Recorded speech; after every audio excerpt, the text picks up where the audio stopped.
রাজধানীর উত্তরা পূর্ব থানা থেকে পালানো সাবেক ওসি শাহ আলমকে গ্রেফতারে সারা দেশে রেড অ্যালার্ট জারি করা হয়েছে। শুক্রবার দুপুরে উত্তরা বিভাগের উপ-পুলিশ কমিশনার রওনক জাহান গণমাধ্যমকে এ তথ্য জানিয়েছেন। এদিকে পলাতক শাহ আলমকে ধরতে অভিযান চালাচ্ছে সেনাবাহিনী, র্যাব ও পুলিশ। উত্তরা পূর্ব থানার ভারপ্রাপ্ত কর্মকর্তা ওসি মোহাম্মদ মহিবুল্লাহ গণমাধ্যমকে জানান, পলাতক ওসি শাহ আলমকে ধরতে সেনাবাহিনী, র্যাব ও পুলিশের সব কয়টি ইউনিট কাজ করছে। তথ্য প্রযুক্তির সহায়তাও নেওয়া হচ্ছে। আশা করা যায় দ্রুতই তাকে গ্রেফতার করা সম্ভব হবে।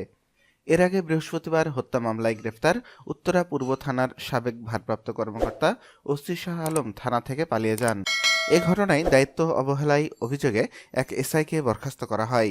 জানা গেছে, গত 5ই আগস্ট বৈষম্য বিরোধী ছাত্র আন্দোলনে হত্যাসহ একাধিক মামলায় আসামি ছিলেন শাহ আলম।